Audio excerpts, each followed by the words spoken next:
for the Hollow Man series, and Frank Fiore, host of Fridays with Frank.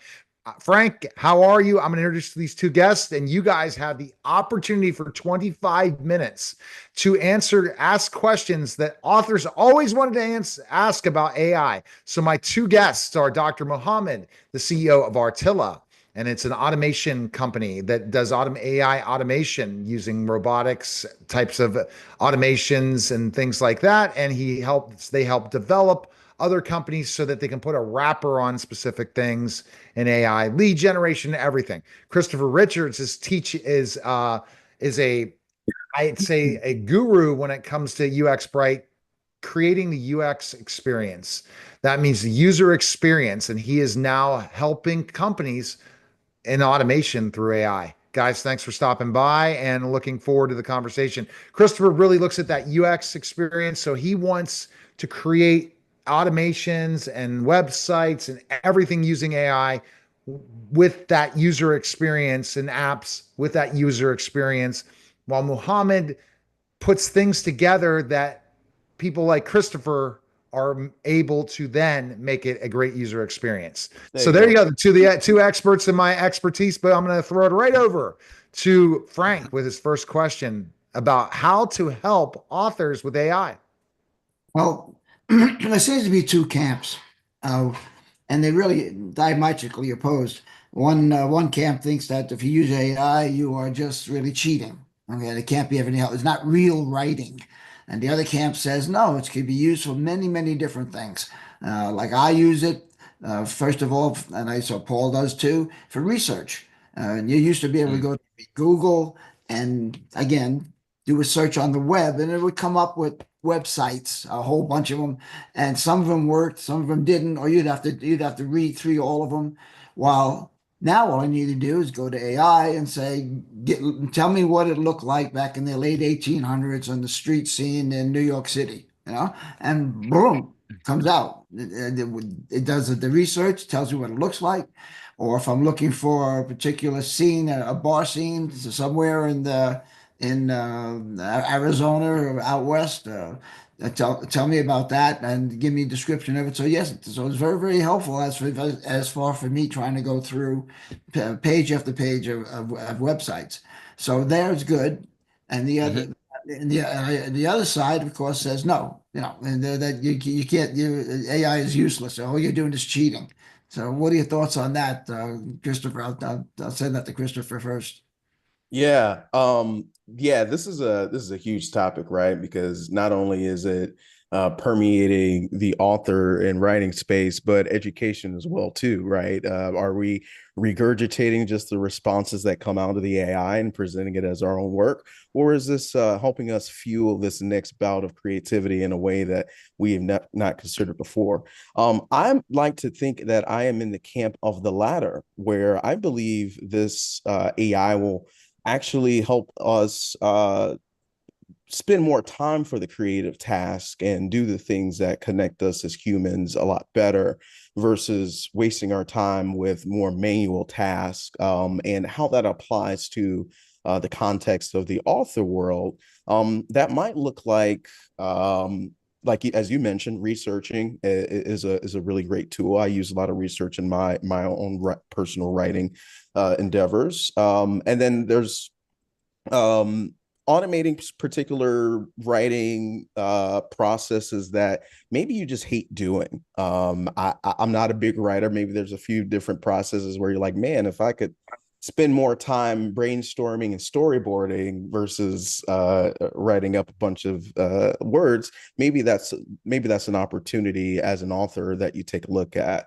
I am very cognizant of, though, of how this AI is transforming the way that white collar work and creatives work are being managed. So I think it makes sense to still have this ownership of what your content is and the creativity and what's being said, but maybe using AI as the fuel, right? Because we can tell nowadays if it's an AI written book or if this is like a human with real story, raw passion, and creativity, which are things that AI still quite can't do, right? The AI still needs human inputs, and we are the humans who are inputting all of those information pieces. So, yeah, it's definitely a mixed bag, but I think AI could do some good. It just the different camps that are being established right now. There needs to be a baseline of understanding, right? And that's where I think the conversation is going to continue to evolve of, right, how do we use AI in education, writing, and these other sort of avenues to where humans have historically dominated. Um, is it to say that if an AI wrote Beethoven or Beethoven-like song, is it still art? Right. This is a big question of our generation that we still have yet to define. So, yeah, curious to hear other panelists' thoughts on that one. Go ahead, Mohammed. Yes, no, thank you, Chris. It's a very nice insight. Maybe I can try to to find an analogy against the argument. I'm like Chris. I'm on the later side. I think it's very beneficial for mankind, especially for creative people. And I want to like piggyback on what Chris said. It's about time, and this is also something that is very hard for us as humans to wrap our mind around. Is that AI and automation is allowing us to compress time in a manner that we never experienced before. So for example, Frank, you were talking about a specific scenery that if you didn't have AI, you would have been able to do it, but you would have to go to Google, maybe 10 years back or 20 years back, go to a library, browse photos. You would have reached that point. Exactly. By other means. So you can't really put a judgment in saying, if you use AI, it's not really the same thing. It is the same thing. It's just that it's so fast that it disturbs our mind. It's like it is not normal. It is not real. It is actually, if you look at AI, it is the aggregation of the complete semantic field of mankind from the moment it started to record information as of today. That's what it is. So if you make a judgment on what the AI can do, you're making a judgment of the whole human knowledge that is made available to you in a much faster way and in a much how you say in English, queryable way. You send a query, you get the answer, and it compressed that whole thing. So I think what is driving that discussion, Frank and Paul, is the fear. And it's a natural thing in mankind, is that when something comes in and we don't know much about it, the first reaction is fear. And we have the same with fire, with nuclear power, any technology that we come up across, and the first examples are bad. People are using AI to rob banks because they use AI to mimic the voice of the director of the bank, and they call the assistant and they tell her, "Hey, I'm in a rush," and because they studied the voice. So that's what they do. That's what we do as humans. We use the knife, we use the technology to burn houses, to stab people at the beginning, because we don't have the wisdom of using that tool.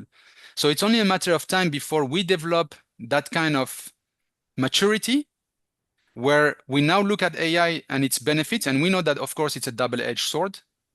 But it's almost like, Frank, it's like that question that you mentioned. For me, the allegory would be that we are at the age of when we were cavemen, and we have fire, and then one guy come in and say, I have an electric cooker. It uses electricity. And then they say, it cooks the food, the same way, but like 10 times faster. And then one group say, that's not real cooking. That's not real fire. So it's not about, not about the definition, but what we do with it. Yeah, please. What is it? What is it in the response from AI when for writing, creating text or whatever? What is it that's a signal that shows that it is AI? How do you know that? Yeah, Chris, you want to take it? Yeah. And then maybe I can jump. Yeah, I think there's one of the things that maybe I could point out is that with human speech, it's not perfect, right? There Mm, are like I'm doing right now in the speech. I'm saying I might do this mm, filler word statements, those sort of things. The the AI as it relates to writing, and how you detect whether it's AI or not, it tries to craft sentences like I'd almost describe like the best desk manager ever, right? Like mm. it sort of crafts sentences in a way that I'm trying to find like what's a good descriptor of it. It sort of pieces them together and not in a smooth way. So you could sort of tell when a sentence breaks and goes to a different context, and it doesn't necessarily tie into the final point of the holistic thing that you're looking to accomplish, right? So as a writer, your whole chapter may be about X, Y, and Z topic. Well, the AI probably only knows what to say on that page for that context. If you told it to write up the whole chapter, though, it does it does what we call hallucinations, right? Mm. Where it will try to string together what it thinks would be the best story based off of the chapter what you said, but ultimately you as the writer know this isn't exactly where the story is supposed to go. So that's where the hallucination of AI is it still makes it to where the writing does not appear as human. Dr. Mom, I'm sure you're more AI enthused. You could probably give more technical terms than I could on that one. No, I think I just try to complement your point or right on it. I would say, um, I think very soon we humans will not be able to make a difference between a text that was written by a human and a text that was written by an AI, and you can apply it to the complete volumes of a book or whole series of books, like in your case, Paul. We will soon lose the level of granularity as a human inspection capacity to recognize that. So we will only rely on an AI to recognize that an AI did that AI thing. Huh. So it's already right now the plagiarism tools are AIs trying to find the plagiarism that is done by an AI because they can react and they can recognize patterns that are beyond our perception level. At the semantic level, I'm talking, not even like at the image, but the semantic level, they will they will catch something that's what you're saying, Christopher. Right now, you're catching those anomalies because it's too perfect grammatically speaking. Mm-hmm. We humans make mistakes, but AI knows that, and it's incorporating human mistakes and its normative generation of text so that it looks more human. Because the objective of humans is to make AI behave like humans. So it's going to catch up to that. So I think it's inevitable that even our reality, our news, all the content that human has been producing so far could be created. So let's say the whole knowledge of mankind that took 2,000 years or 3,000 years to be created, AI would be able to create the equivalent in maybe a couple of months, including videos, movies, and so on, once we reach a certain level of AI. So that part I think is inevitable. And I would just come back to Chris, your point. What is it that makes an output, let's call it output, what makes an output that comes from a human more valuable or different than an output that comes from a machine Mm. or an algorithm or an AI? Even though mentally we are using the same operations, we do 2 plus 2 equal 4.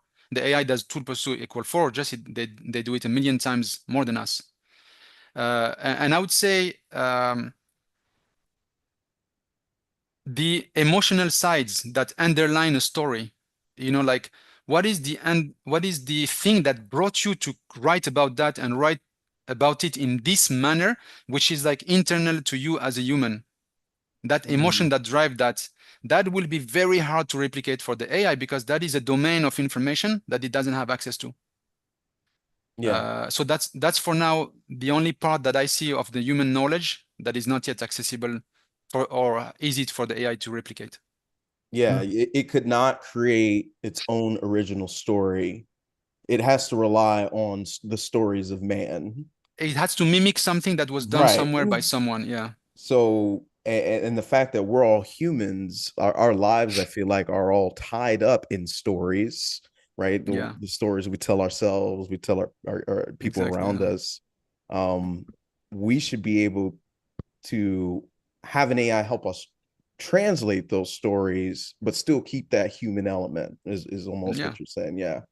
Yeah, Um, that's right. And you can, if you look at so Paul, I think you published your books, and Frank as well. Maybe you published your books on Amazon, right?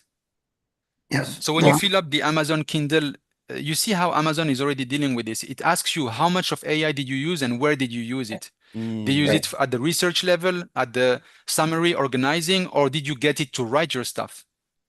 And I think that's the way forward, is that we have to be transparent if we want to have the right reaction from the market. It's just like the translation market. At first, people thought that all the language translators, they were dead because mm, Google Translate and the AI translates in 50 languages instantly.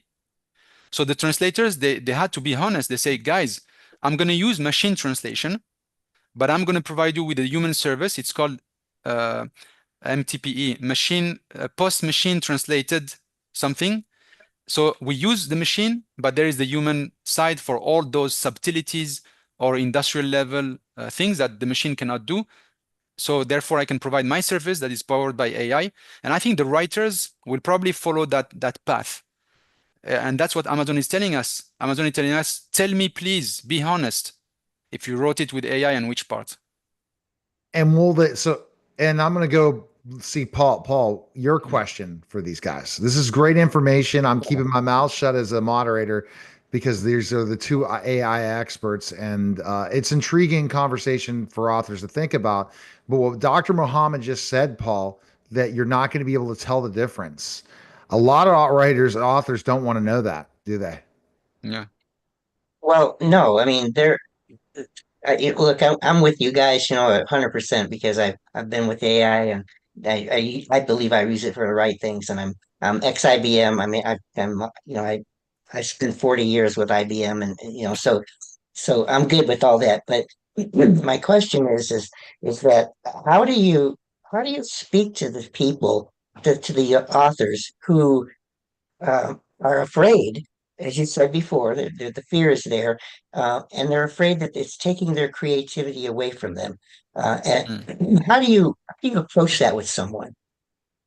mm. I think it. I think it.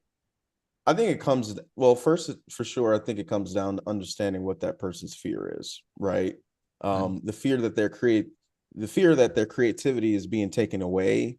I think that could be easily mitigated, for the simple fact that your creativity isn't being taken away, but rather it's being put in a new place.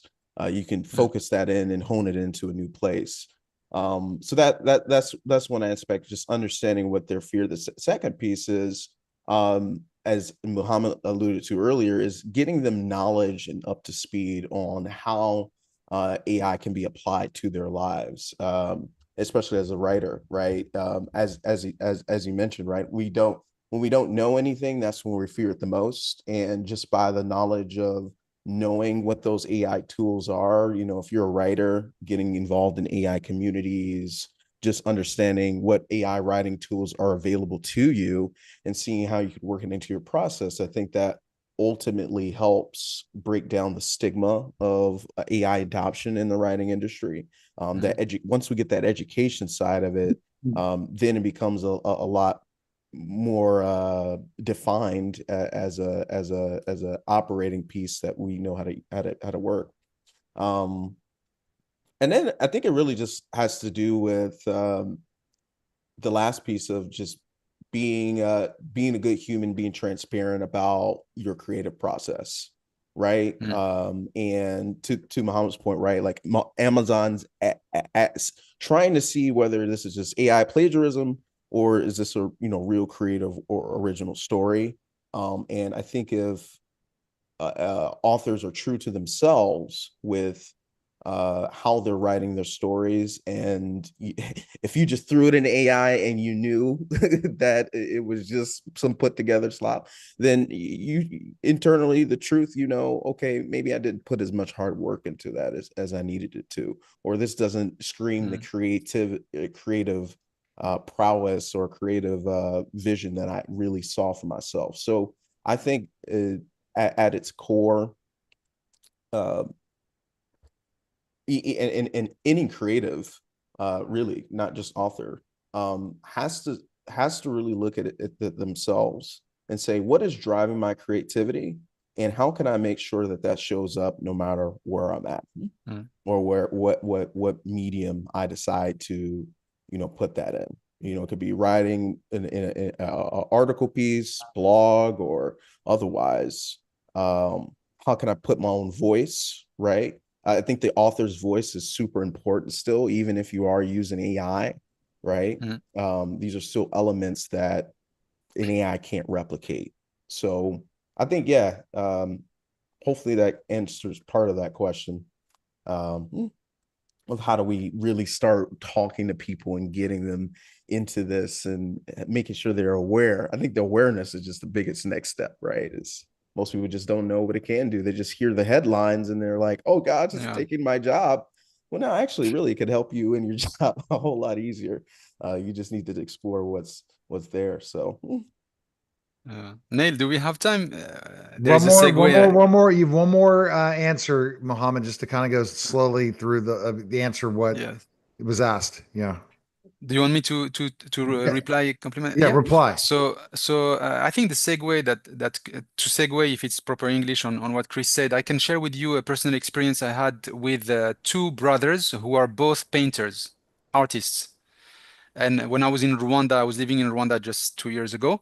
So the first brother, which I met the first, almost sued me when I used AI and automation. He wanted to sue me, and he called me basically to say the next talk you're gonna have with my lawyers, because I used AI and automation to take all his paintings and all his products and concentrate them into an online marketplace as a national treasure or national product. But for him, it was not, this is gonna serve me. It was, you're copying me. Yeah. So that's the fear, Chris, that I think I see in artists, is that the fear that they had against the Japanese in the 1980s, that whatever we do, the Japanese are going to copy it, and then the Chinese are going to copy it, the Indians, we used to accuse other humans in some other places that they're going to copy us, or our neighbor. If I talk too much, my neighbor is going to do the same thing. I think that's the same fear. So the two brothers stories was for me a big learning. The first one was fear oriented. He wanted to sue me, and then when I explained that this, like Christopher, you finalize on that, this can empower your creativity. It's not going to limit or steal from you. It can empower. The second brother, he said, wait. Can I teach the AI to paint like me? And then I told him, why? He said, because sometimes when I start painting, I want to know, what if I paint it in a landscape way, portrait way, daytime, nighttime, background this, background that? Can the AI like throw hundreds of them of variants? And I know that I'm going to choose this one and I will paint it by hand.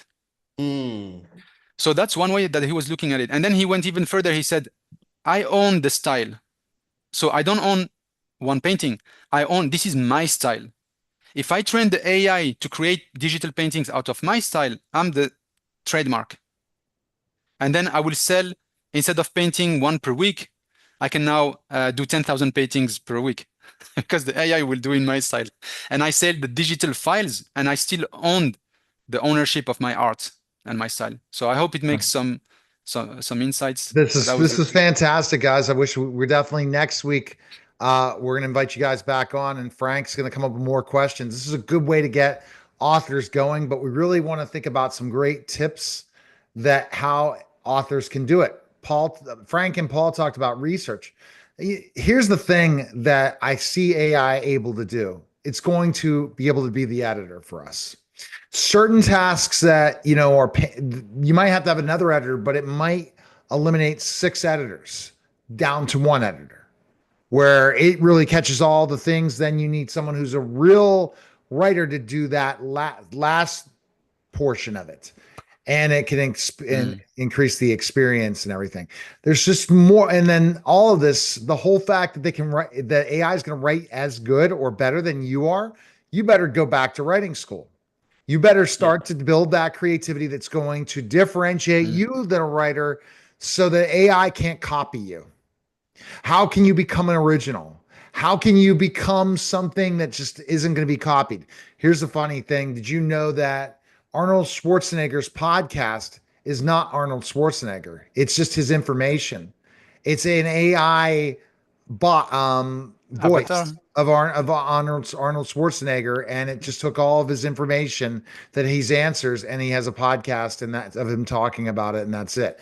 So our voices can be copied. It happened last week for me. I was on ChatGPT doing conversational AI, and it started to repeat it sounding like me. I said, "Stop it right now." I said, "Stop it right now." That's scary. You got, I don't know what just happened. I wish I had it on a recording. Stop it right now. I don't want to hear myself talk. That was weird. It's But, scary. Yeah. but so they're going to be able to steal your voice. They're going to be able to do all these different things. So we have to build the ability, and human connection is going to be one of the biggest things in the next 20 years. Because if you don't know how to make a human connection with another human person, you're going to be eliminated. Not AI, because, Yeah. and I was talking to somebody today. He says, "Well, I don't do any marketing. All I do is it's referral." I said, "Your competitors are all going to have a personal brand because personal branding is the next big thing. And if you don't develop a personal brand, you're going to be eliminated because Yeah. but it's not going to be the book story anymore. It's going to be, I want to buy this book because I like Paul. I want to buy this book because I like Frank and I like their creativity. It's not going to be because of the story." Yeah, I also see it definitely going that way, Neil. Probably the human capital or the human contribution in this age of AI is going to be the brand that you represent, Mm. because the Right. creation itself is going to be duplicated and replicated. 100,000 times. Uh, So, for example, my business is unsellable. Why? Because anyone can duplicate it, but they can't duplicate me. So there you go. That yeah, because people are know, like, and trust. So that's why if you're a company, you could be duplicated tomorrow if you don't have a personal brand, yeah, because it might be expensive. It might be a lot of infrastructure, but if you're a startup, forget about it. You better have that idea that's because I don't know what's going to happen with anybody like copyrights are going to be hard to fight. It's going to be hard to fight when it comes to patents. So you mm, really have to find a way to sell it because they're going to be the greatest idea in the world, but you can't sell it. Forget it. All right. Best place, uxbright.com for Christopher Richards. Mohammed is Artilla, RTILA.com. Paul Hollis is the hollowmanseries.com and frankfiore.com. Appreciate it, guys. Great conversation. Look forward to next week. thank you, That everyone.